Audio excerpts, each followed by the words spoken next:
Nós estamos em um ponto de agenda de cambio de ELAFT. ELAFT é a Lei de Supervisão Financeira do país Aruba. Logo, quando vamos para aqui com o Rijksminister, ele disse que em 2005 tinha um protocolo que foi firmado no governo para nós. Junto com a Holanda, que o cambio de ELAFT tem que a aprovação do Rijksminister para o que nós atrás um cambio de ELAFT algum luna passado, de nós está atualizar a norma eigenlijk de ELAFT, é uma norma de ELAFT antiqua. E nós mandamos 31 de agosto para BZK para o tratar. Nós estamos em esperança que ele vai aprovar, para agora me mandei ao parlamento, e o parlamento tem 6 semanas para o recesso de dezembro para tratar, e até entra em vigor 1 de janeiro. Lamentavelmente, no último momento, de março último, com 3 condições novas. Nosso papel de Jed Charanson, com o secretário de Estado Van Huffelen, awe enotei, você está na Boneiro, pero o ministro de BZK a tomar over de Jed, com o senhor Hugo de Jonge, estou em contato com ele também,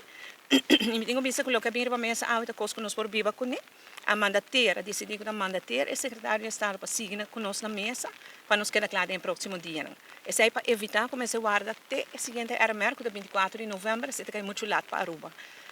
Ela traz esse ponto para lá no cenário papel, que é sempre vai back Aruba e nós vamos seguir para Aruba James, espera dentro de pouco nós podemos claro que 3 pontos aqui também, e agora nós temos cambio de LAF também a aprovar. E para mim, não quer algo de financial beheer, que o ministro está dando extra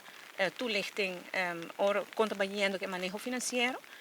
e de nós temos a ver com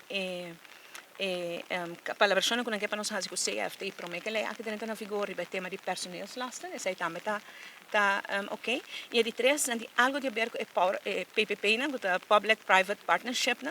é uma realidade, lamentavelmente, que o governo promete nós, a Mara, Aruba, com o PPP, que assim nos roupa dano financeiramente, porque nós, desde que nós estamos no governo, nós não usamos PPP mais, nossa palavra é também depois com a Holanda, agora que não tem possibilidade para nós voltar a usar PPP, pero não é uma coisa de dano, um tipo de PPP específico, pero outro PPP que se porta bom. Nós temos nessa justiça que está por banda de toda maneira para chegar a uma prisão nova para Aruba, com uma necessidade grande, e a base de essa é a única maneira, se você chegar a um tipo de PPP. Está na mesa com o CFT também, e agora que nós estamos dando a CFT rol também, agora que o governo quer vai para PPP, porque nós não queremos para o governo no futuro vai usar PPP, mas é um problema que nós hacemos tampouco, senão nós estamos tudo o que nós trabalhamos. Então, essa aí nos falta para concretizar o seguinte dia aqui com o secretário de Estado Van Huffelen, e agora nós podemos claro também o cambio de lei aqui.